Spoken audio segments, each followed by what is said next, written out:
오늘은요, 세제 개편안에 대한 시장의 맹렬한 반응이 시작되었다는 내용을 이제 진행을 합니다. 그리고 이번 주 목요일 날 방송이 있거든요. 제 기장을 전부 해주시는 세무사님이고, 반수현 세무사님은 부동산 전문 세무사입니다. 그래서 이번에 세제 개편안 관련해가지고 어떤 방향성을 가지고 전략을 가져야 될지, 그거에 대해서 같이 한번 고민해보는 시간 가질 거고요. 이번 주 목요일 7시입니다. 세금 이거 안 하면 무조건 손해라는 내용으로 방송을 진행하도록 하겠습니다. 자, 조세 개편안이 나온 이후에 시장에서는 굉장히 맹렬하게 반응을 하고 있습니다. 그 반응을 한다는 것들이 저는 개인적으로는 임대인, 임차인, 그 다음에 남녀노소, 저가, 고가, 대형, 소형을 불문하고 모두 반응들이 맹렬하다고 저는 생각을 합니다. 아니 이게 지금 고가 주택을 잡는데 나비 효과가 어디까지 가는 거야 라고 생각을 하시는 분도 있을 수 있고, 저도 그렇게 생각을 합니다. 지금 되게 파동들이 크게 퍼져나갈 수 있다는 생각이 듭니다. 가격의 파동이 아니라 불만의 파동이요. 그리고 실질적으로 거래의 불편함들이 굉장히 많이 생길 거라고 생각합니다. 우선 세입자부터 한번 보도록 하겠습니다. 지금 세입자는 어떤 식으로 반응을 하고 있냐면요, 공포로 반응을 하고 있습니다. 공포로. 집주인이 나가달랍니다. 날벼락이죠. 세입자의 퇴거 공포가 실질적으로 저는 시작이 되었다고 생각합니다. 이미 전세에 대한 부분들이 물량들이 굉장히 작은 상황에서 사실상 실거주에 대한 규제를 더 꼼꼼하게 촘촘하게 메워놨기 때문에 세입자들의 공포는 시작되었다고 생각을 합니다. 지금 정부가 세제 개편안을 내놨죠. 근데 세제 개편안에 실거주에 대한 상황들이 세금으로서 조금 안전하게 설계를 해놨습니다. 근데 세제 개편안에서 종부세도 보유기간별로 세액 공제를 받았는데 이게 보유가 아니라 거주기간에 따라 공제를 받도록 하고, 양도세도 장특공에 대해서 거주 요건만 공제가 단계적으로 받을 수 있도록 해놨습니다. 그렇기 때문에 비거주 1주택이나 다주택자들 겨냥한 여러 가지 증세에 대한 부분들이 결국은 세입자한테 전가되는 모습이 보여집니다. 왜냐? 실거주를 하면은 나 지금 세금 아껴야 되기 때문에 실거주로 들어가야 되라고 하면은 거기에 사는 사람들이 이제 나와야 됩니다. 그러면 그 사람들이 거기 나와가지고 그 동네에 또 들어갈 수 있느냐? 못 들어가는 경우가 많을걸요. 집을 사야 되는데, 예를 들어서 음마 아파트에 내가 지금 그 전세로 있었는데 주인이 들어오겠대요. 들어오겠다고 하니까 내가 음마 아파트를 못 사줘. 그러면은 그 주변에 교육 때문에 거기 있는 사람하고 치면은 빌라라든지 아니면은 더 지역을 낮춰서 가야 되는 상황들이 생기겠죠. 그래서 결국은 실거주라는 것들, 이게 투기가 아니다라고 정의하고 있지만은 사실상 이 정의 때문에 실거주가 강화가 되고 실거주로 인해서 세입자가 다른 데로 이제 떠나버리는 상황들을 만들게 된 거죠. 그래서 지금 실거주 요건들을 강화하면 강화할수록, 그리고 여기에 대해서 촘촘하게 더 구상할수록 세입자는 공포로 반응할 수 있고, 세입자는 퇴거에 대한 어떤 공포심에서 벗어날 수 없는 상황들이 될 수가 있습니다. 그리고 전세뿐만 아니라 이제 월세에 대한 부분들도 이렇게 올려달라고 이제 얘기를 할 수 있겠죠. 저도 다주택자지만요, 막이죠. 다주택자이기 때문에 실질적으로 다음 2027년부터 세금을 어떻게 대응할까, 공제도 줄었기 때문에 저도 심각합니다. 그래서 저는 이제 전세가가 지금 현재 많이 오르고 있기 때문에 내년에 또 세입자를 또 2명을 또 두 분들을 두 가구를 맞춰야 되거든요. 그러면은 거기에서 지금 오른 부분으로 세금을 대응할 생각입니다. 그리고 또 정부에서 에스크로우 같은 것들을 도입을 해가지고 국가에다가 전세 보증금을 맡기라고 하면은 좀 난감하겠죠. 그러면 이제 월세로 전향을 해가지고 월세 방향으로 또 돌릴 수 있는 고민들을 좀 해볼 것 같습니다. 그리고 그런 방향이 설정이 되지 않더라도 만약에 전세가에서 제가 현금 흐름으로 조금 더 세금을 확보하고 싶으면은 반월세를 맞추려고 생각하고 있습니다. 근데 여기 강남에서도 똑같이 얘기를 하고 있습니다. 집주인들이 와서 첫 마디가 반월세로 돌려달라는 겁니다. 왜냐하면은 세금에 대한 저항을 하는 겁니다. 그리고 조세에 전가를 하는 겁니다. 임차 기간이 끝나면은 바로 실입주 하겠다. 실입주가 세입자를 몰아내고 전세와 반전세로 이제 만들죠. 이제 실거주자들이 끝나면 실입주를 하겠다고 하거나 아니면은 내가 비거주를 했던 데를 이제 전월세에 대한 부분으로 전환을 시키겠죠. 그리고 실제로 송파구에 있는 공인중개사는 세제 개편안 공개 후에 반전세로 돌리고 월세도 올리겠다라는 집주인의 전화가 줄을 잇고 있다고 합니다. 그래서 실제적으로 지금 종부세가 만약에 현행은 시가 20억짜리가 10년을 거주하면은 지금 현재 10만 8천 정도 되는데 10년을 보유하고 비거주를 하면은 152만 원으로 늘어납니다. 30억짜리는 거주 요건 때문에 91만 원에서 424만 원으로 늘어납니다. 시가 50억짜리는 지금 현재 453만 원에서 1,900만 원으로 늘어납니다. 비거주하면은. 그리고 시가 70억짜리는 900만 원에서 4,400만 원 늘어납니다. 아니 70억짜리 가지고 있는 사람, 공시지가 50억짜리, 공시지가 35억짜리 가진 사람이 1,000만 원, 2,000만 원, 4,000만 원 내는 게 뭐가 무섭냐라고 하는데 무섭습니다. 사실은 그냥 오래 갖고 계신 분들도 계시고 월급쟁이들도 있을 수 있고 다양합니다. 근데 4,000만 원이면요, 이게 2년만 3년만 지나면 억대가 넘어갑니다. 이게 큰 돈입니다. 자산을 가지고 돈을 많이 버는 사람에게조차도 4,000만 원 이런 돈은 큰 돈입니다.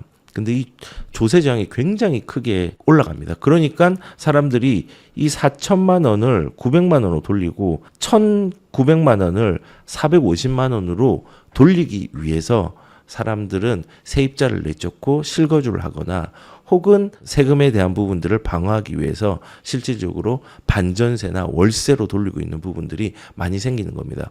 결국은 고가 주택들을 겨냥을 했는데 실질적으로는 세입자들이 힘들어지거나 쫓겨나는 상황들이 됐습니다. 그래서 저는 표현한 게 세입자 입장에서는 어떻게 반응하고 있냐, 공포로 반응하고 있다라고 저는 얘기를 합니다. 그리고 지금 현재 월세에 대한 비중들이 사상 처음으로 55%를 넘었습니다. 원래 월세의 비중과 전세의 비중이 뭐 50대 50이라고 치면은 예전에는 월세의 비중보다 전세의 비중이 높았습니다. 그런데 올해 들어서 월세 비중이 50%를 넘어가더니 6월 달에는요 55%로 올라가 버렸습니다. 55%를 넘어간 건요 월세 계약 비중이 사상 처음입니다. 이렇게 넘어간 게. 그리고 노도강도 200만 원대 월세가 있고 뭐 전세 계약은 1년새 30% 감소하고 그 대신 월세가 늘고 월세는 올라가고 이런 상황들이 계속 연출이 되고 있습니다.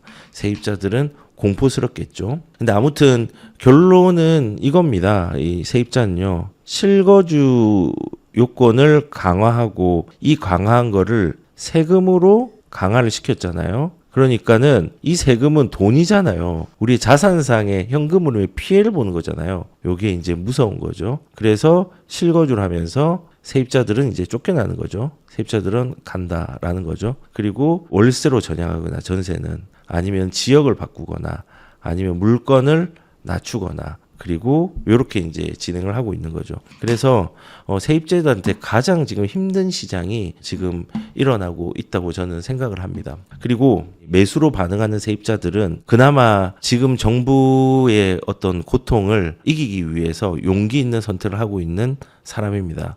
근데 이 용기가 나중에 내 재산을 굉장히 많이 올려줄 수 있는 방향을 가질 거라고 생각합니다. 우리가 고가 주택들에 진입을 할 수 없기 때문에 사람들이 이제는 10억 미만 매수 늘었다고 했잖아요. 요게 이제 올해의 이제 거래량들을 봤을 때 서울에서 강남이나 서초나 요런 지역의 거래량들이 많이 는 게 아니라 그 이하의 10억 전후 15억 미만의 이제 아파트들 주택들이 지금 현재 거래가 많이 일어나고 있습니다. 소형 평수 거래량이 많고 오히려 입지가 좋은 곳에 소형 평수들이 거래량이 더 많이 되었습니다. 사람들이 평수보다 신축보다 입지를 선택하는 경우들이 많이 생겼죠. 가격이 급등을 하니까. 그래서 노원 강서 구로 여기도 가격들이 오르기도 했지만은 안 오른 데도 있습니다. 거래량이 많이 늘었죠. 그 다음에 올해 내 매수 거래 1위에서 3위가 노원구 7월만 해도 510건 거래. 신혼부부들 많이 늘었다고 하죠. 그리고 경기도 쪽에는 광명, 안양, 뭐 화성 쪽, 그다음에 용인 쪽 이런 지역들에서 이제 거래량들이 많이 늘었습니다. 그래서 올해 아파트 매수 서울의 자치구 상위 3개의 거래가 노원구, 강서구, 구로구였습니다. 여기는 서울의 좋은 입지지만은 하급지에 해당되는 아파트들이 많이 밀집되어 있습니다. 그리고 10억 미만짜리의 아파트들이 많이 밀집되어 있고 10억 미만의 아파트들이 점점 가격들이 또 지금 올라가고 있는 양상들이 보이죠. 근데 이거를 가격들을 올리는 게 만약에 고가의 주택이나 다주택자였으면은 뭐 지금 세금을 잡는 게 인정이 되는데 사실 노원구, 강서구, 구로구 여기에 지금 진입하는 사람은요 다주택자가 아닙니다. 그리고 고가의 주택도 아닙니다. 그런데 가격은 올라갑니다. 여기는 실수요자인 전세를 살았던 사람들이 도저히 안 되겠다라고 했던 사람 혹은 신혼부부 이런 분들이 내 돈에 맞게 최선의 선택을 하고 있는 겁니다. 그래서 실수요자들이 가격들을 올리고 있거든요. 거래를 통해서. 근데 정부는 진단을 이 실수요자들이 가격을 올리고 있다라고 생각 안 하고 고가의 주택 그리고 다주택자들 그다음에 전세금을 이용한 갭 투자자들 이런 사람들이 가격을 올리고 있다고 진단을 하고 있습니다. 지금 실질적으로는 지금 갭 투자가 전혀 안 되는데 가격이 올라가는 거 어떻게 설명할지 모르겠습니다. 토지를 지정을 했고 갭 투자가 되지 않는데 지금은 실거주자만 가능하잖아요. 근데 어떻게 가격이 오르죠? 지금은 실수요자들, 실제로 거주하려고 하는 사람들, 거의 1주택자들 매수가 반응을 하는 거지 집을 한 채 더 사야지 하는 사람 때문에 가격이 반응되는 건 아닙니다. 근데 반면에 지금 이런 지역들의 집을 사는 사람들 여기는 하급지인데 나 여기 사도 될까라고 판단하지 마시고 하급지는 올라가다가 또 조정이 올 겁니다. 하지만은 조정이 올라가지만요 가격은요 요런 식으로 올라가잖아요. 그러니까 이 하단 가격들이 올라갑니다. 떨어지는 시기들 반드시 있습니다. 올라가는 시기, 떨어지는 시기 반드시 있습니다. 근데 우리가 역사적으로 보면은 요 하단들이 계속 올라왔습니다. 그래서 이 하급지 같은 경우도 마찬가지입니다. 이렇게 급하게 오르면요 조정이 오는 시기들이 분명히 옵니다. 하지만은 조정이 되었다의 문제보다 이것들이 하단을 올리면서 가고 있다는 것들로 우리가 보고 가는 게 좀 중요하겠죠. 그래서 지금도 이런 서울의 10억 미만 그리고 저가의 아파트들이 계속 늘고 있다는 것들이 보여지는 것이 조금 저번하고 주간 매매가 좀 바뀌었는데 지금 규제가 좀 나오면서 거래가 좀 둔화가 되고 가격도 조금은 조용해졌습니다. 그래서 조용해진 게 이 정도입니다. 0.2가 넘어가면요 급등이거든요. 근데 지금 0.2 넘어간 데가 서울 전체적으로 볼 때 0.2가 넘어갔고 강북, 광진, 노원, 동대문은 0.4가 넘어갔네요. 중랑구도 0.4가 넘어갔고 종로구는 0.52까지 갔습니다. 성북구도 0.39. 지금 아직 이런 식으로 강남 쪽은 흐리흐리합니다. 그 다음에 또 괜찮은 지역들이 여기 마포, 용산구, 성동구 이런 데는 조금 흐리흐리하고 그리고 양천구도 좀 흐리흐리하네요. 위치가 좋은 지역들은 조금 가격들이 둔화가 더 심하고요. 그리고 아직까지 중저가가 몰려있는 곳들은 가격에 대한 부분들이 세게 일어나고 있습니다. 이게 지금 주간이고요. 이번 4주 동안의 상황들 보면은 조용한데 이 주변들은 하급지들이 대부분이죠. 여기 송파구 빼고요. 계속 약진의 방향성은 계속 키워가고 있습니다. 제일 많이 약진한 곳은 중랑구입니다. 중랑구는 25개의 지자체 중에서 가장 가격들이 저렴한 곳 중에 하나입니다. 성북구도 상급지는 아닙니다. 그리고 강서구도 상급지 아니죠. 노원구 상급지 아닙니다. 그나마 제일 좋은 데가 이제 종로구입니다. 종로구에는 아파트들이 많이는 없습니다. 근데 지금 전체적으로 볼 때 중랑구가 많이 올라가 있고 그다음에 성북구가 2% 올랐고 한 달 동안입니다. 그다음에 강서구도 2% 올랐고 노원구도 2% 올랐습니다. 이렇게 지금 하급지 아까 말한 것처럼 이런 식으로 다주택자가 아니라 고가주택이 아니라 세입자가 실수요자로 전향하거나 생애 첫 주택을 마련하거나 그다음에 신혼부부구나 이런 무주택자들이 거래를 하면서 가격들이 견인된 겁니다. 그리고 경기도도 마찬가지고요. 경기도도 지금 보시면은 영통구가 지금 1등인데요. 영통구가 미쳤습니다. 0.91입니다. 1%가 다 돼갑니다. 아까 말한 것처럼 0.2%가 넘어가면은 상승이고 0.3%가 넘어가면은 정부에서 규제를 해야지, 강력하게 해야지라고 하는 수준이 0.3%입니다. 0.9가 올랐습니다. 영통구. 굉장히 약진이 크고요. 그다음에 수원 장안구도 0.6이나 올랐네요. 그리고 비규제 지역인 권성구도 0.3이 올랐습니다. 수원이 지금 되게 좋습니다. 그리고 수정구도 0.6 정도 올랐고, 그다음에 수지구도 0.6 올랐습니다. 보시면은 영통, 수정, 수지, 장안 이런 식으로 가격의 약진이 좋습니다. 지금 수지구 같은 경우는 실질적으로 뭐 이제 20평대도 10억이 넘고 이런 데가 좀 생겼죠. 예, 그다음에 성북 롯데캐슬 같은 경우 지금 18억, 뭐 19억 지금 이런 식으로 호가가 올라가고 있습니다. 20억 가까이로. 예, 그래서 지금 뭐 예를 들어 수원 같은 경우 광교에도 지금 30평대가 20억대가 넘어가고 있죠. 그러니까 진짜로 가격들이 재편되고 있는 느낌이 듭니다. 근데 아까 이제 이 주제로 다시 돌아와서 10억 미만의 매수세가 늘고 있다고 했는데, 마찬가지로 지금 여기 있는 영통에도 10억 이하짜리가 꽤 있고요. 많이 있습니다. 그리고 구리도 많이 올랐는데 구리도 많이 있습니다. 여기 이제 월간입니다. 영통, 동탄, 수지, 수원의 장안구. 여기는 이제 월간인데, 월간을 보더라도 이제 10억 미만짜리가 조금 포진되어 있는 곳들이 가격들이 많이 올라간 것을 볼 수 있습니다. 그리고 그 10억 이하짜리들이 지금 10억을 넘어가는 물건들이 많이 생기고 있습니다. 그래서 이런 것들을, 가격들을 지금 견인하고 있는 거는 실수요자로 전향한 세입자들, 그리고 신혼부부들, 이런 무주택자들이 올리는 거지 다주택자, 고가주택이 올리는 게 아닙니다. 여기 보신 바와 같이 고가주택이 있는 데는 가격들의 변동들이 그리 크지는 않습니다. 그런데 저는 개인적으로 이 정부가 왜 다주택자 그리고 고가주택 뭐 이런 식으로 하고, 지금은 1주택자도 세금료를 장기적으로 올렸잖아요.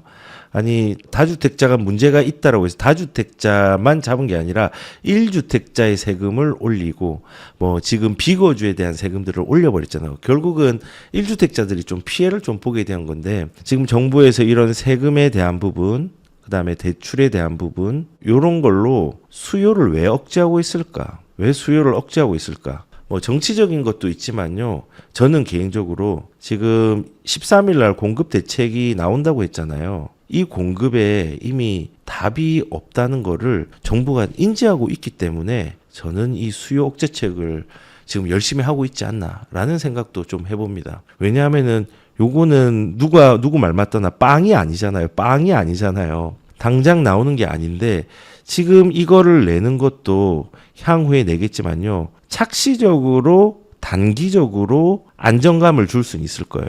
근데 워낙 우리가 공급에 대해서 학습 효과가 있었잖아요. 아마도 이거 지금 8월 13일 날 뭐 이제 뭐 낸다고 하는데, 이거 내도 가격들 전혀 안 빠질 거라고 생각합니다. 그냥 영끌 공급을 한다고 하는데, 우리 기억하시겠지만 97 대책 때 2025년도 가격들이 어떻게 되는 줄 아십니까? 이거 나와서 공급하겠다, LH가 주도하겠다, 그 다음에 사업성을 높이겠다, 그 다음에 공공의 재건축과 재개발들을 하겠다라고 했는데 냉랭했어요, 반응. 그 다음 날부터 가격 빠지지 않고 쭉 올랐습니다. 근데 이번에도 비슷한 현상들이 저는 일어날 거라고 생각을 합니다. 그래서 저는 개인적으로 왜 이렇게 수요를 세금으로 좀 억제할까라고 이제 생각을 한다면은, 저는 반대급부적으로 공급 대책에 답이 없기 때문에 그렇지 않나라는 생각도 한번 가져봅니다.